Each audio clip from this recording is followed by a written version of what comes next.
let's talk about something huge that just happened in India's northeast, a region that's seen its fair share of complex history.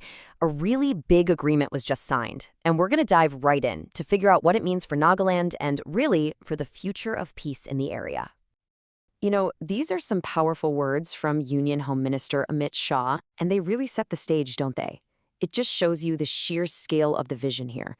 We're not talking about a small fix. The goal is nothing less than a total transformation of the region, from a history of conflict to a new chapter of development and peace.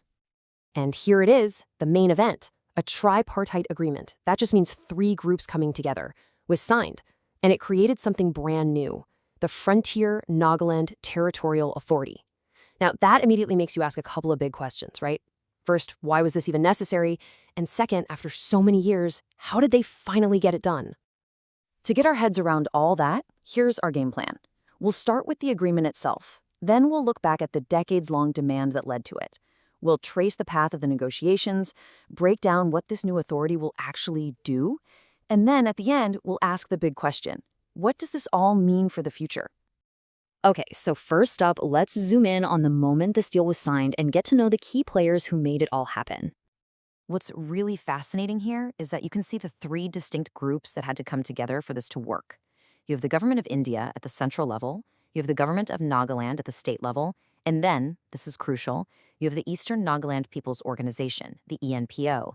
They're the main voice for 8 Naga tribes in that part of the state. Getting all three of them on the same page was the absolute key to making this breakthrough. But to really understand why this agreement is such a big deal, we have to rewind the clock. We need to look at the decades of frustration that fueled this demand in the first place. Why did this matter so much to the people of Eastern Nagaland? So first, let's get our bearings, get a map in our minds. We're talking about a very specific region. This agreement covers these 6 districts way out in the eastern part of Nagaland. So this isn't some abstract political issue. It's deeply connected to a real place and the people who live there. This quote, wow, it just gets right to the heart of it. That phrase, stepmotherly treatment, is just so powerful. It perfectly captures this deep, persistent feeling of being neglected, of being ignored, of not getting a fair shake, pretty much since Nagaland became a state itself way back in 1963. And this shows you that this wasn't just a feeling, it was a reality you could see on the ground. The sources talk about a major development deficit. On one hand, you had the rest of Nagaland, which was seeing more investment and progress, and on the other, you had these eastern districts feeling left behind, lacking the basics, things like good roads, schools, and hospitals. That gap, that inequality, was what drove this demand for decades. So you have this really deep-seated problem. How on earth did they finally find a solution? Well, this next part is all about that journey. The story of how they went from protest and demands to sitting down at the table and finally reaching an agreement. It's really the story of how these crucial talks finally succeeded. And let me tell you, this was a long and winding road. The official demand for a whole separate state, that started way back in 2010.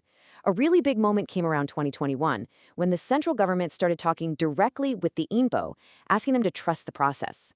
But the real pressure cooker moment was in 2024. The ENPO called for an election boycott, and the voter turnout was almost zero. I mean, you just can't ignore that. It was a massive, powerful statement that really pushed everyone back to the negotiating table for the final stretch. And here's a piece of the puzzle you can't miss. The central government, specifically the Ministry of Home Affairs, wasn't just a spectator. The sources describe them as being a bridge, helping to connect the ENPO and the state government. It seems pretty clear that without that active mediation, finding a middle ground would have been almost impossible. All right, so now for the nitty-gritty. We know they signed an agreement, but what does it actually do? What kind of powers is this new Frontier Nagaland Territorial Authority going to have? Okay, so in a nutshell, the FTNTA is basically a new governing body for the region. And the two magic words here are financial and executive autonomy. The whole point isn't just to shuffle some papers around, it's about giving the people of Eastern Nagaland the actual power and, just as importantly, the money to drive their own development and finally close that gap we were talking about. 46. Just let that number sink in for a second. That is the number of government subjects or departments where power is going to be handed over to this new authority.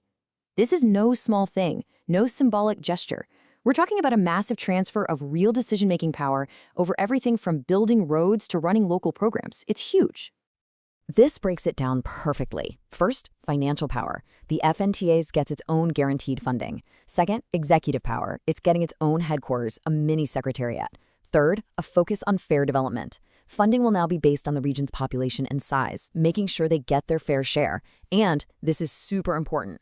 All of this is being done without touching the special protections Nagaland already has under Article 371A of the Constitution. And they're not wasting any time. The plan is to have a temporary setup for the first year to get everything up and running smoothly. After that, actual democratic elections for the new authority. So there's a clear, concrete plan for making this happen. So let's zoom out one last time. What does this all mean in the grand scheme of things?